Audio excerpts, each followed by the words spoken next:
اس میں ناانصافی اور عدل کے فقدان کا ذکر دراصل اگلی نصیحت کے دوسرے پہلو سے میں شامل ہے۔ اگر علاج حق بیان کیا جا رہا ہو تو صاف ظاہر ہے کہ جھوٹ کی حکومت ہے اور جھوٹ بیماری ہے جس کے نتیجے میں انسان گھاٹے میں ہے۔ جب صبر کی نصیحت کی جا رہی ہے تو صاف ظاہر ہے کہ ظلم ہو رہا ہے اور عدل کا خون ہو رہا ہے۔ بس یہ کوئی مضمون میں اپنی طرف سے اس چھوٹی سی صورت کی طرف منسوب نہیں کر رہا، اس صورت کے اندر گہرے مطالب پنہاں ہیں جو باقاعدہ تلاش سے نظر آتے ہیں، دکھائی دینے لگتے ہیں، کھلم کھلا وہاں موجود ہیں۔ بس فرمایا کہ کل عالم اس وقت گھاٹے میں ہوگا اور زمانہ اپنے اطوار سے اس گھاٹے کی گواہی دے گا۔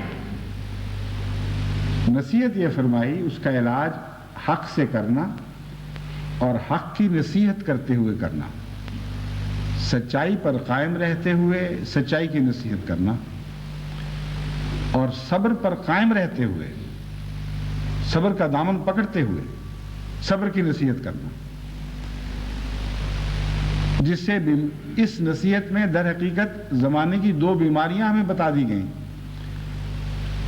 اور بالعموم مفسرین مثبت پہلو کو تو سامنے رکھتے ہیں جو رکھنا بھی چاہیے، لیکن یہ معلوم نہیں کرتے کہ یہ مثبت پہلو کیوں بیان کیے گئے ہیں۔ اس لیے کہ زمانہ ان دونوں باتوں سے عاری ہوگا، اس لیے ان کی تلقین فرمائی گئی کہ اے مسلمانوں، اگر تم زمانے کی تقدیر بدلنا چاہتے ہو تو بیماری کو دیکھو، بیماری کا حل تلاش کرو، جیسی بیماری ہے ویسی دوا ہونی چاہیے۔ اور فرمایا ہم تمہیں دوا بتا دیتے ہیں اور وہ بعین ہی مرض کے مطابق ہے۔ دوا یہ ہے کہ سچ پر قائم ہو جانا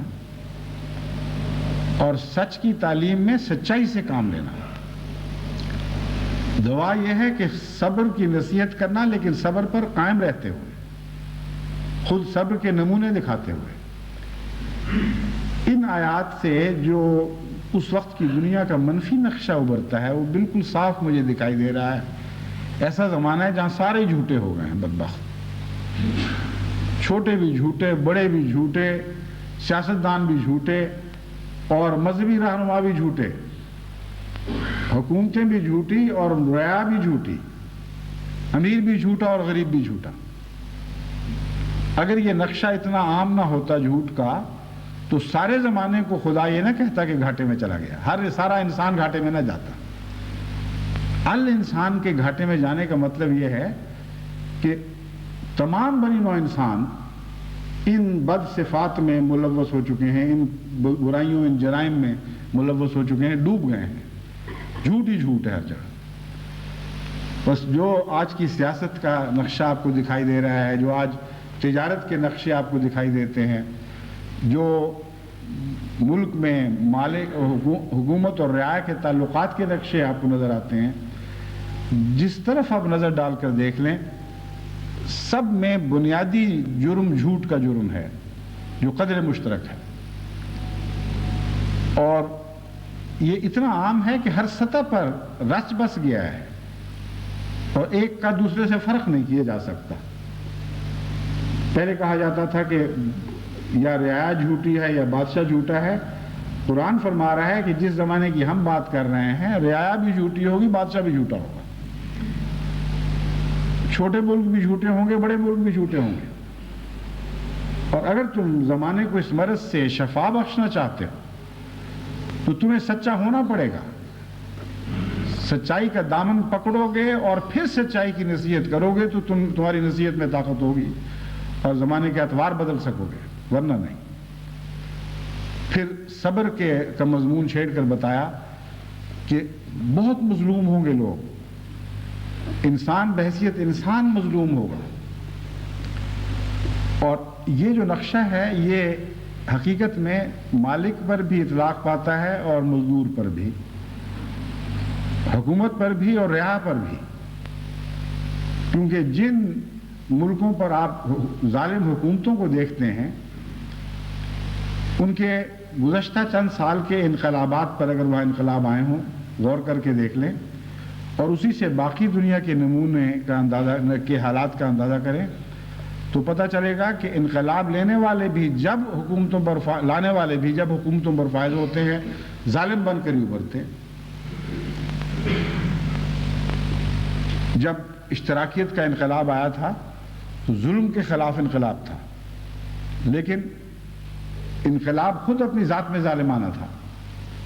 جب ظلم کے نام پر ظالم کے خلاف جہاد کرنے والے حکومت پر فائز ہوئے تو وہ خود ظالم بن گئے۔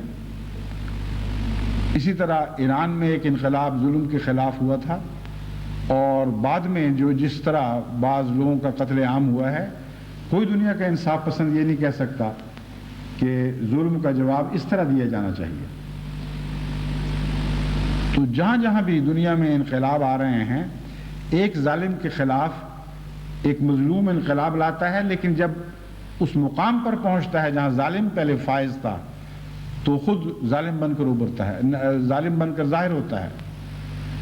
تو اس کا مطلب ہے کہ مخفی ظلم کی رگ سارے انسان کے اندر پھڑک رہی ہے، ہر انسان کے اندر پھڑک رہی ہے۔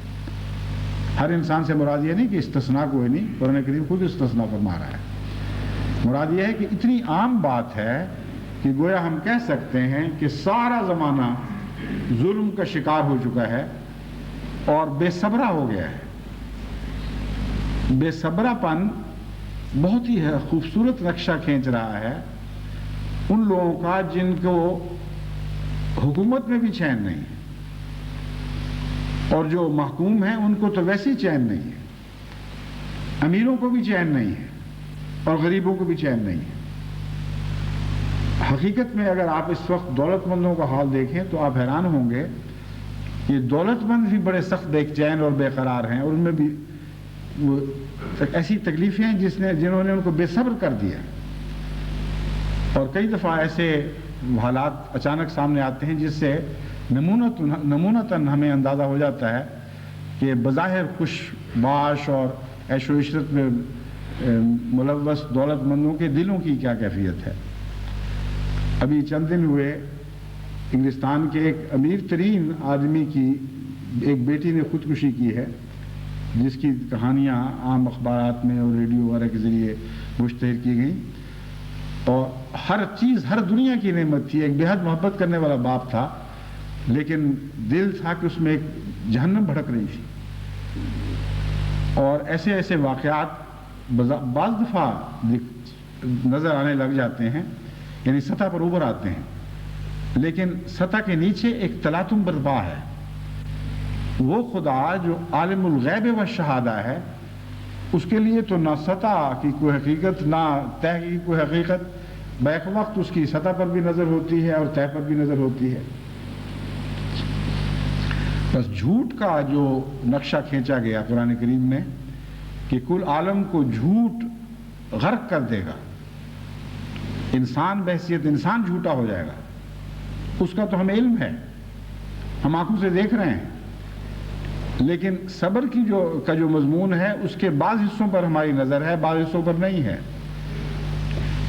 اس لیے پہلی گواہی کے سچا ہونے کے نتیجے میں ہم پورا یقین کر سکتے ہیں کہ اگلی بات بھی ہر طرح سچی ہے۔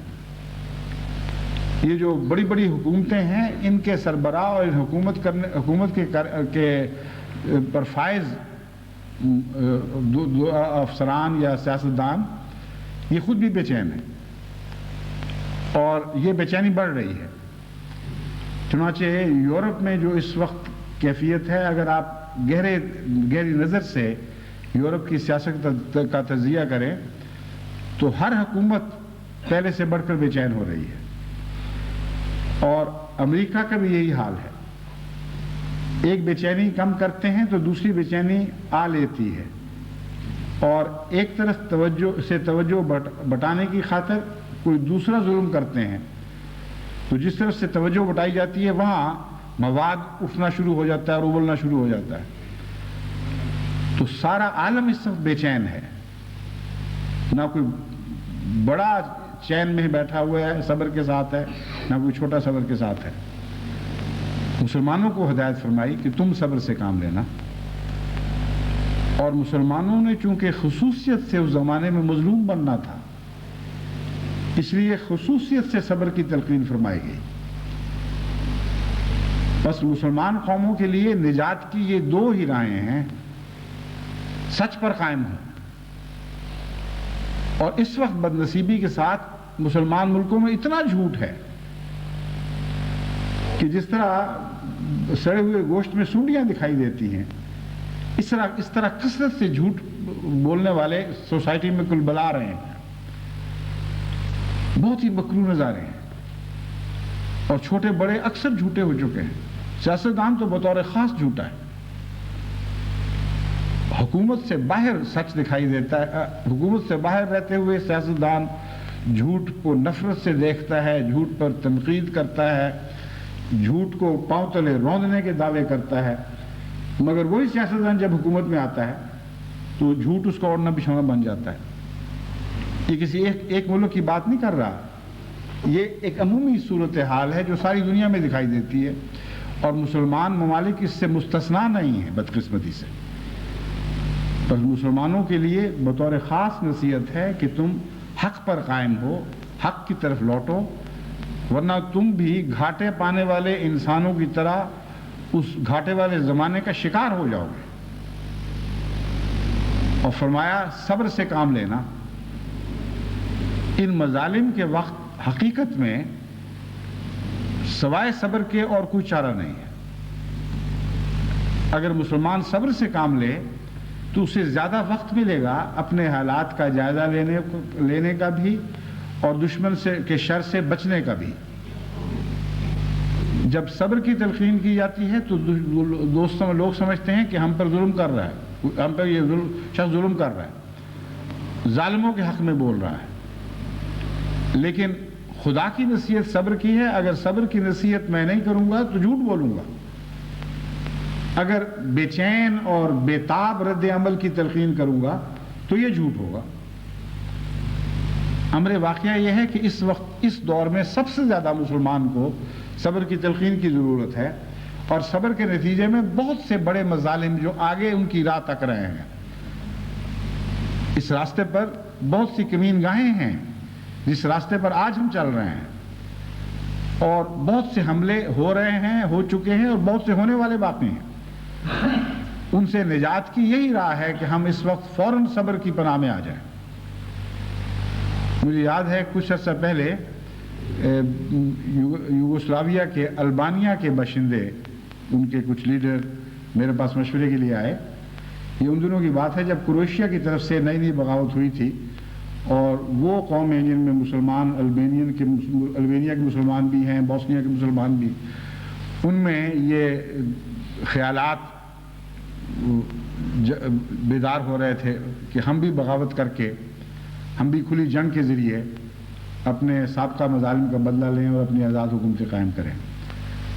تو ایک گروہ جو یورپ کے مختلف باشندوں، یورپ سے آنے والے مختلف البینین رہنماؤں پر مشتمل تھا، وہ مشورے کے لیے میرے پاس آیا۔ تو میں نے ان سے کہا کہ دیکھو، تم تلوار کے ذریعے اس وقت یوگوسلاویا کی حکومت کا تختہ الٹنے کا تصور بھی نہ کرنا۔ میں نے کہا کروشیا میں جو کچھ ہو رہا ہے یہ تو کچھ بھی نہیں ہے جو تمہارے ساتھ ہوگا۔ کروشیا پر باوجود اس کے کہ مذہبی اختلاف نہیں تھا، پھر بھی بڑے مظالم توڑے گئے، اور کروشیا کی بڑی سنجیدگی کے ساتھ اہل مغرب نے مدد بھی کی ہے۔ میں نے کہا تمہاری مدد کو کوئی نہیں آئے گا۔ جو مسلمان تمہیں ہتھیار دیں گے، اگر کوئی دیں گے، تو وہ ہاتھ کھینچ لیں گے، اور جب مغرب نے قدغن لگائی ہتھیاروں کے داخلے پر تو مجال نہیں ہوگی کسی کو تمہیں ہتھیار پہنچا سکے، اور بالکل برباد کر دیے جاؤ گے۔ جس حال میں ہو اس سے ہزاروں گنا زیادہ بدتر حال ہو جائے گا۔ اس لیے سنجیدگی کے ساتھ اگر اپنی فلاح کی باتیں پوچھنا چاہتے ہو تو میں تمہیں سمجھاتا ہوں، اور چند باتیں ان کو میں نے سمجھائیں کہ اس طریق پر پہلے اپنے آپ کو منظم کرو، اپنے حالات درست کرو، اپنی اقتصادیات کی فکر کرو، اپنی تعلیم کا معیار اونچا کرو، اور رفتہ رفتہ تھوڑا تھوڑا آزادی لے کر کچھ نیا دمخم اپنے اندر پیدا کرو۔ غرضی کی اور بہت سی باتیں تھیں جن کا تفصیلی ذکر یہاں مناسب نہیں. کچھ ان میں سے ایسے تھے جو بہت مطمئن ہو کے گئے, کچھ ایسے تھے جنہوں نے اپنی بے چینی کا کھلم کھلا اظہار کیا کہ دیکھا نا تمہارے متعلق کہتے تھے نا کہ تم مغرب کا لگایا ہوا پودا ہو, ویسے ہی مشورے دیتے ہو. میں نے ان کو کہا کہ وقت آئے گا جو آپ کو بتا دے گا کہ میں خدا کے ہاتھ کا لگایا ہوا پودا ہوں, مغرب کا پودا نہیں ہوں, کیونکہ حضرت مسیح موعود علیہ السلام خدا کے ہاتھ کا لگایا ہوا پودا ہے. وہ جب آپ کو عقل کے مشورے دیتے ہیں تو آپ کہہ دیتے ہیں کہ یہ دشمن کی حق میں باتیں کی جا رہی ہیں, اور جو آپ کو بظاہر حق میں مشورے دیتے ہیں وہ آپ کو دشمن کے جنگل میں پھنسا دیتے ہیں, ایسی مصیبتوں میں مبتلا کر دیتے ہیں جن سے نجات ممکن نہیں رہتی. تو آپ دیکھیں گے کہ وقت بتائے گا کہ ہم امت مسلمہ کے سچے خیر خواہ ہیں, اور ہم سے زیادہ ہمدردانہ مشورہ امت مسلمہ کو کوئی نہیں دے سکتا. اس کے بعد مجھے بعض یوگوسلاوین لیڈر ملے, اور ان کے جب علم میں یہ بات بعضوں کے تھی بعضوں کے نہیں تھی, جب ان سے بات کی گئی تو انہوں نے کہا آپ نے بڑا احسان کیا ہمارے اوپر. ان دنوں میں واقعی جذبات میں بڑا اشتعال تھا اور بڑی کھچڑیاں پک رہی تھیں. اگر ہم کوئی ایسی غلطی کر بیٹھے تو آج ہم نے جو بوسنیا کے مسلمانوں کا حال دیکھا ہے, یہی حال آج ہمارا ہونا تھا, بلکہ شاید اس سے بھی بدتر ہوتا. تو اس وقت صبر کی ضرورت ہے, اور یہ دونوں صفات مسلمان ممالک کو اپنے اندر پہلے نافذ کرنی چاہیے. جب تک مسلمان ممالک سچائی اور صبر کی طرف نہیں لوٹیں گے اس وقت تک مسلمان ممالک میں کوئی طاقت پیدا نہیں ہو سکتی. صبر جیسی کوئی طاقت نہیں ہے دنیا میں. جو صبر کرنے والے کی طاقت ہے وہ دنیا کے اعتبار سے بھی ایک غیر معمولی طاقت کے جمع کرنے کا فارمولہ ہے. ڈیم ہے مثلا, یعنی بڑی بڑی وہ جہاں پانی بند کر کے, دریاؤں کے پانی بند کر کے بڑی بڑی جھیلیں اور تالاب بنائے جاتے ہیں, ڈیم کہتے ہیں اس کو. وہ دراصل ایک صبر کا نمونہ ہے. پانی بہتا رہتا ہے, اگر بہنا روک دیا جائے کہ اس طرح اپنی طاقت کو ضائع نہ کرو, رک جاؤ, تو وہ طاقت ضائع نہیں ہوا کرتی, وہ جمع ہو رہی ہوتی ہے, وہ بلند تر ہو رہی چڑھ رہی ہوتی ہے, اس کا معیار بلند ہو رہا ہوتا ہے, اس کی طاقت بڑھ رہی ہوتی ہے, اور پھر وہ ایک بہت بڑی عظیم الشان طاقت بن کر ابھرتی ہے. اس وقت اگر وہ ٹوٹے تو بڑے بڑے علاقوں کو تباہ و برباد کر دیتی ہے, جبکہ وہ دریا جس کو روکا گیا تھا خواہ کروڑوں سال بھی بہتر ہے تب بھی ویسی تباہی نہیں بجا سکتا. تبھی ہمارے محاورے میں کہتے ہیں تجھ پر میرا صبر ٹوٹے. صبر پہلے اکٹھا ہوگا تو ٹوٹے گا نا. اگر صبر اکٹھا ہو ہی نہ, گالیاں دے کر اور اشتعال انگیزی کی باتیں کر کے دل کے سارے غبار نکال لیے جائیں, اور بات بات پر جھڑپیں کر کے کسی پر ناحق مظلوم پر ظلم کر کے ظالم کا بدلہ لیا جا رہا ہو بظاہر, جس طرح پاکستان میں بدنصیبی سے ہوا تھا کہ وہاں ہندوستان میں جو مظالم ہوئے اس کے نتیجے میں کوئٹے اور بعض اور علاقوں میں بعض ہندو بچوں کو زندہ آگ میں پھینکا گیا. کوئی مسلمان ضمیر اس کو برداشت نہیں کر سکتا, اور عملاً مجھے یقین ہے کہ پاکستان کی بڑی بھاری آبادی کا یہی رد عمل ہوگا, کیونکہ مسلمان اپنے ظلم میں بھی ایک حد رکھتا ہے, اسے آگے بڑھ ہی نہیں سکتا. آخر محمد رسول اللہ صلی اللہ علیہ وسلم کی تربیت میں اور بتوں کی تربیت میں, خدائے واحد کی تربیت میں اور بتوں کی تربیت میں ایک فرق ہے. تبھی مسلمان اپنے مظالم میں بھی ایک حد سے آگے نہیں بڑھا کرتا, تو ان کا یہی رد عمل ہوگا. مگر افسوس ہے کہ چند نے جو بے صبری دکھائی اس کے نتیجے میں اب مسلمان ہندوؤں کو یہ کہہ نہیں سکتا کہ تم ظالم ہو, تم اس قدر بہیمانہ مظالم کی استطاعت رکھتے ہو. وہ کہتے ہیں تم نے کم کیے ہوں گے مگر تم بھی تو ویسے ہی ہو نا آخر.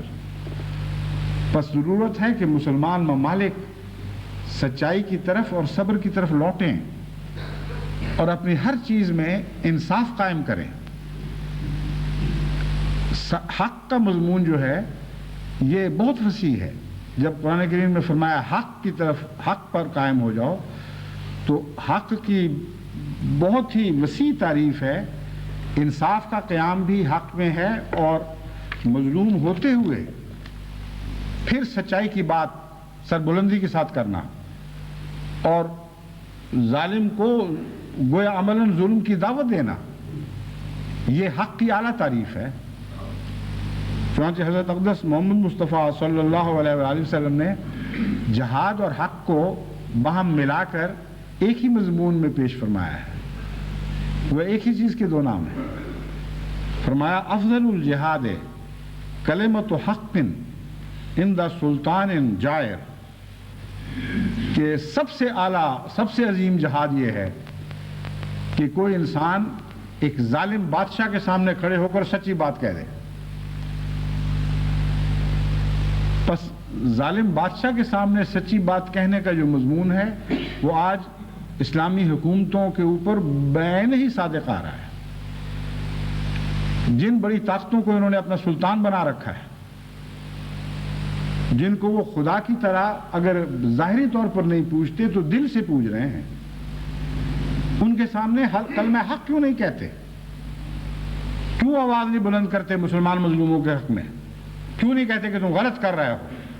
اور جرت اور طاقت کے ساتھ یہ کیوں نہیں کہتے؟ اگر یہ ایسا کریں تو جہاد کرنے والوں کو خدا تعالیٰ کی طرف سے لازماً نصرت اور غلبے کی بشارت ہے. حضرت محمد رسول اللہ کی نصیحت ہے، اس پر عمل تو کر کے دیکھیں. قرآن نے فرمایا ہے حق پر قائم ہوگے تو تمہارا علاج ہوگا. بس حق پر حکومتوں کا بھی فرض ہے کہ قائم ہوں، اور تمام مسلمان عوام کا خواہ وہ کسی دائرہ زندگی سے تعلق رکھتے ہوں ان کا بھی برابر فرض ہے کہ آج وہ حق کی طرف لوٹیں.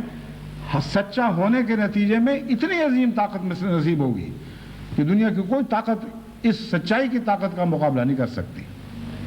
پھر صبر کی طرف لوٹیں. صبر کے نتیجے میں بھی جیسا کہ میں نے بیان کیا ہے، ڈیمز کا بننا بڑی بڑی غیر معمولی طاقتوں کو اکٹھا کرنے کا دوسرا نام ہے، اور یہ صبر سے ہوتا ہے. لیکن انسانی صبر دو طرح سے پھل لاتا ہے. ایک تو صبر میں بذات خود قانون قدرت کے طور پر ایک طاقت ہے، اور وہ غیر معمولی طور پر بڑھنے کی صلاحیت، وہ طاقت غیر معمولی طور پر بڑھنے کی صلاحیت رکھتی ہے.